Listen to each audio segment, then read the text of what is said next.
अस्सलामुअलैकुम everyone, this is Ali from Mastek और take बोलचाल की फ्रेश और नई एपिसोड में हम आपको वेलकम कहते हैं। भाई ईद कुर्बान गुजर चुकी है, अल्हम्दुलिल्लाह।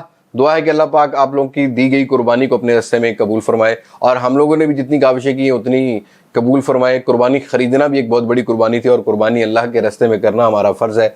अल्लाह पाक जो लोग इस दफ़ा नहीं कर सके, अल्लाह पाक उनको अगली दफ़ा हिम्मत अगले साल अता फरमाए ताकि वो भी अल्लाह के रास्ते में कुर्बानी अदा कर सकें।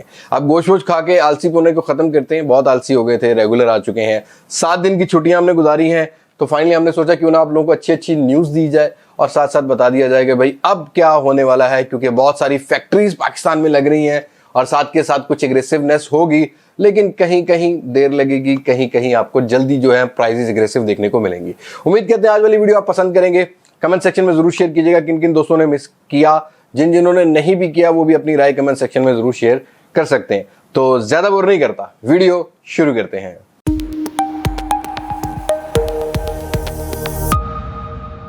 दोस्तों, सबसे पहले टेक बोलचाल की बात करते हैं। तो अगर आप सिंध में रहने वाले, सूबा सिंध में रहने वाले बंदे हैं भाई, तो आपकी सिम जो है वो बंद हो सकती है अगर आपने वैक्सीन नहीं लगवाई। जी हाँ दोस्तों, सिंध गवर्नमेंट ने एनसीओसी और पीटीए को ये दरख्वास्त जमा करवाई है और जोर डाला है कि भाई अगर कोई पर्सन वैक्सीनेटेड नहीं है, कोविड की वैक्सीन नहीं लगवाता, तो उसकी जो सिम्स हैं उनको ब्लॉक कर दिया जाए।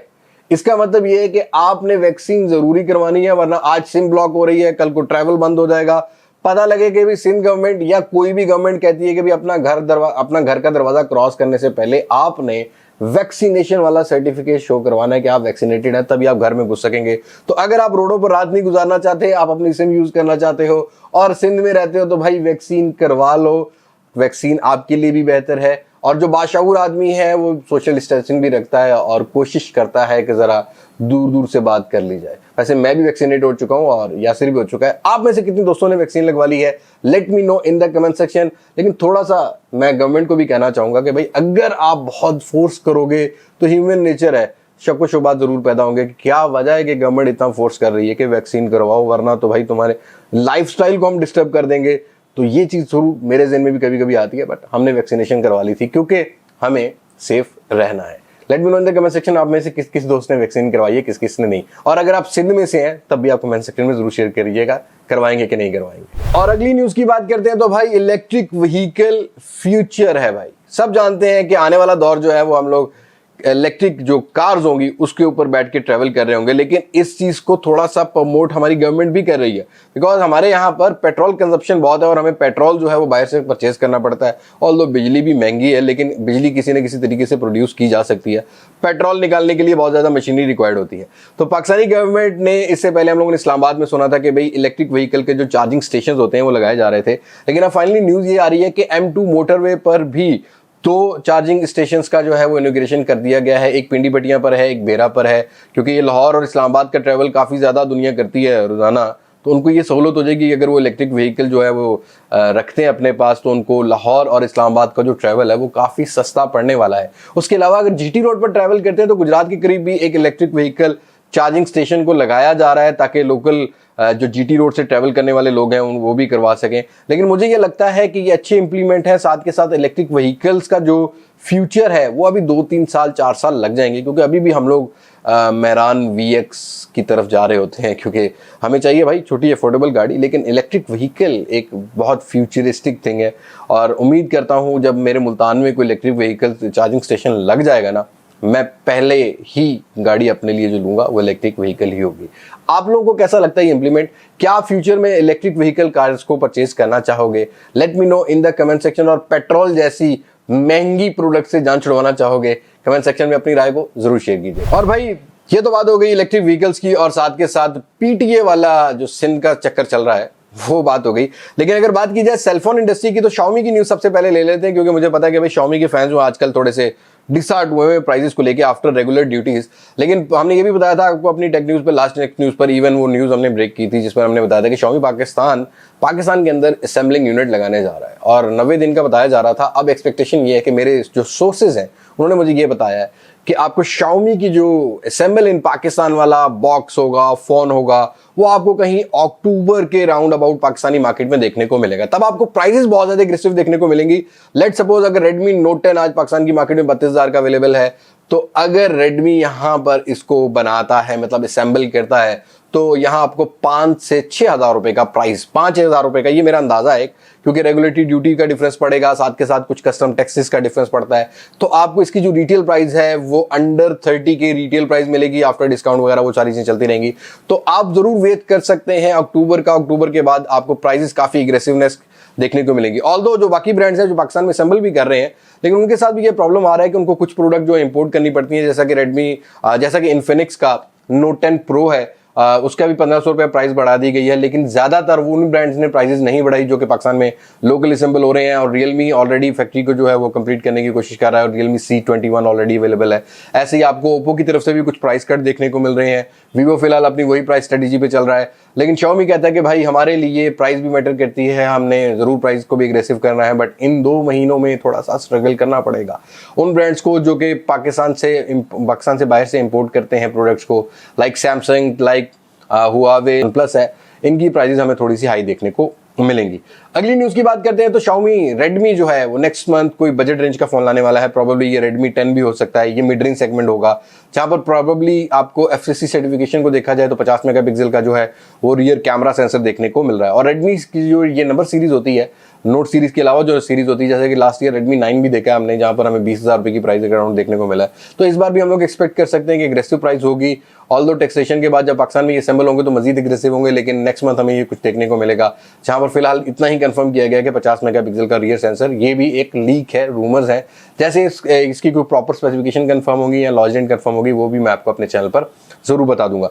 वहीं बहुत जल्दी Redmi की तरफ से हमें एक Redmi Airdots 3 देखने को मिलेंगे, जहां पर वायरलेस चार्जिंग की भी सपोर्ट है, नॉइस कैंसिलेशन भी है, साथ के साथ नया डिजाइन भी है जो कि रिसेंटली भी चाइना की मार्केट में भी लॉन्च किया गया है। ये भी आपको पाकिस्तानी मार्केट में बहुत जल्दी देखने को मिलेंगे। और ये जो 2 महीने का गैप होगा, मुझे लगता है कि Xiaomi या अगर आप Redmi या पोको की कोई प्रोडक्ट लेते हो तो ज्यादातर आपको IoT या इको प्रोडक्ट्स देखने को मिलेंगी।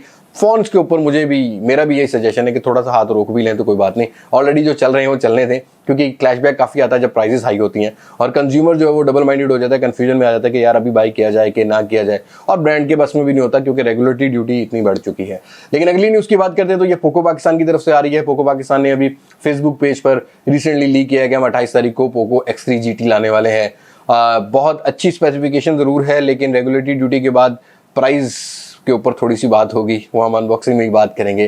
बाकी गोरिल्ला ग्लास विक्टर्स और साथ के साथ हमें कुछ एक नया फ्लैगशिप टाइप का प्रोसेसर भी देखने को मिलेगा। और साथ के साथ पाकिस्तानी मार्केट की, लोकल मार्केट की बात की जाए तो 67 वाट की सबसे कम कीमत में ये फोन चार्जिंग के साथ आएगा, 67 वाट की फास्ट चार्जिंग के साथ आएगा। बाकी प्राइस के बारे में अनबॉक्सिंग में आपको पता लग जाएगा। और उन दोस्तों को भी बता दूं जो F3 GT का वेट कर रहे हैं, भाई अभी फिलहाल तो F3 GT जो है वो चाइना नहीं, इवन इंडिया की मार्केट में लॉन्च किया गया है। चाइना की मार्केट में तो Redmi K40 था, लेकिन पाकिस्तानी मार्केट में मुझे नहीं लगता कि अभी लाया जाएगा, क्योंकि रेगुलेटरी ड्यूटी इतनी बढ़ चुकी है कि प्राइस को एडजस्ट करना ब्रांड्स के लिए भी थोड़ा सा मसला हो गया। अभी फिलहाल पोको X3 GT से काम चलाएं, लेकिन हो सकता है कि F3 GT को भी लाया जाए, लेकिन ये अगर आप पाकिस्तान में आता है तो लेट अगस्त या आपको सितंबर के स्टार्ट में ही कहीं पर पोको F3 GT टाइप की कोई प्रोडक्ट देखने को मिलेगी। फिलहाल कंफर्मेशन नहीं, जैसे कंफर्मेशन होगी आपको मेरी टेक न्यूज पर अपडेट मिल जाएगी।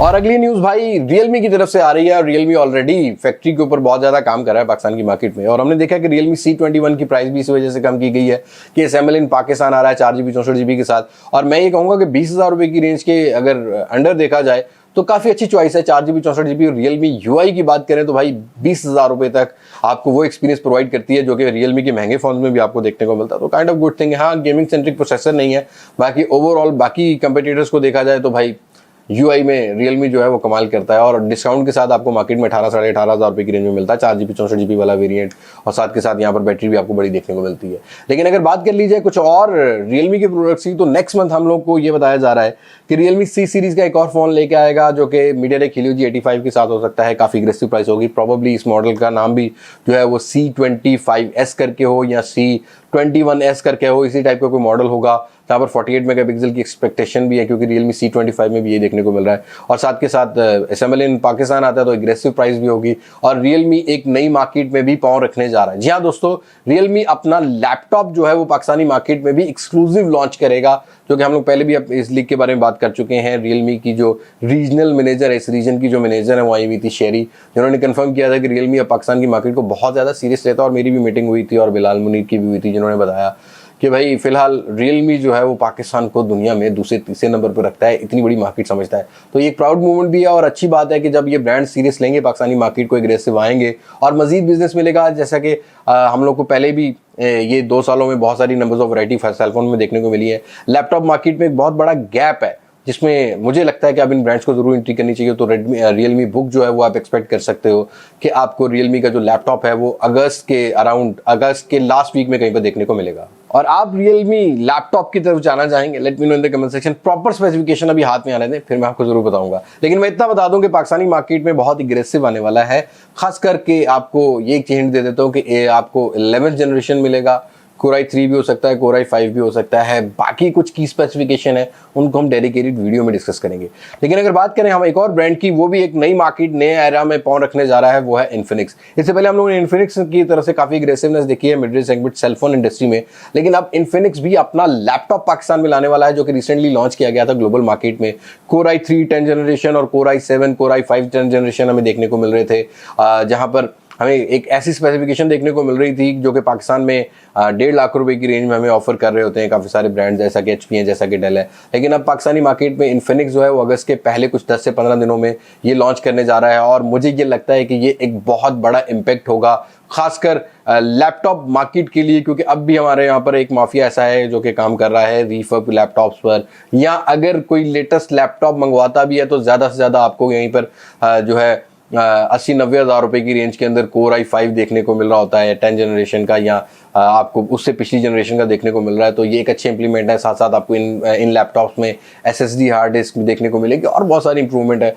कोशिश करूंगा कि मैं इन लैपटॉप को भी कवर करूं। अगर आप इन लैपटॉप्स को मेरे चैनल पर जरूर देखना चाहते हैं तो मुझे कमेंट सेक्शन में शेयर जो है अपनी राय को शेयर कर सकते हैं, और साथ साथ मुझे सजेस्ट कर सकते हैं कि हमें और कौन कौन सी प्रोडक्ट को इंटीग्रेट करना चाहिए, ताकि आप लोग एक प्रॉपर टेक चैनल का जो मतलब होता है वो हम लोग समझा सकें और वो सारी चीज़ों को इंटीग्रेट कर सकें। इससे पहले हम लोगों ने सेलफोन पर बहुत ज़्यादा काम किया, अब हम नई चीज़ों पर भी काम करना चाहते हैं। IoT प्रोडक्ट्स होगी, या लैपटॉप होगी, या इलेक्ट्रिक व्हीकल्स होगी, इन चीज़ों पर भी कवर करना चाहते हैं। तो क्या आप चाहते हैं कि हम लोग को इस चीज़ पर काम करना चाहिए? Do let me know in the comment section.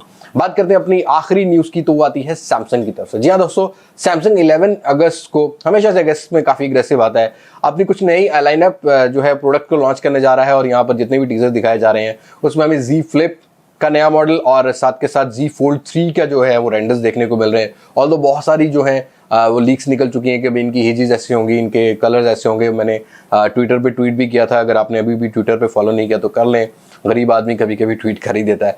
लेकिन ओवरऑल हम लोग एक्सपेक्ट कर सकते हैं कि सैमसंग जो है वो अभी इस पर काम कर रहा है कि जो फ्यूचर है वो फोल्डेबल फोन्स का है, और फोल्डेबल्स पर काफ़ी ज़्यादा काम कर रहा है। इवन सैमसंग का अपना फोल्ड के अलावा भी अगर आप दूसरी कंपनी का भी कोई फोल्डेबल फ़ोन लेते हैं तो वहाँ भी आपको सैमसंग का ही LED पैनल देखने को मिलता है।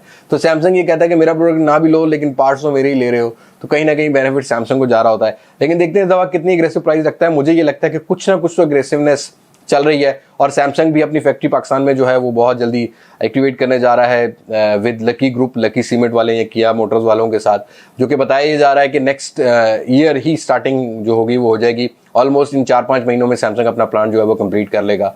तो गुड थिंग कि पाकिस्तान के दुनिया के सब जितने भी बड़े ब्रांड्स इस टाइम काम कर रहे हैं वो पाकिस्तान के अंदर अपना असेंबलिंग यूनिट लगाने जा रहे हैं, और बहुत जल्दी इंशाल्लाह अगर जिंदगी रही 2-3 सालों में हम लोग एक्सपोर्ट करने के काबिल भी हो जाएंगे, तब और बिजनेस जनरेट होगा, और नौकरियां मिलेंगी, और एक्सपोजर हम लोग का जो है वो इंक्रीज होगा।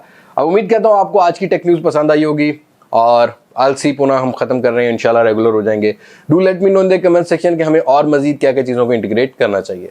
बस आज की वीडियो में इतनी मुलाकात होगी नई वीडियो में, किसी नई अनबॉक्सिंग, किसी नए रिव्यू, किसी नए कंपैरिजन के साथ।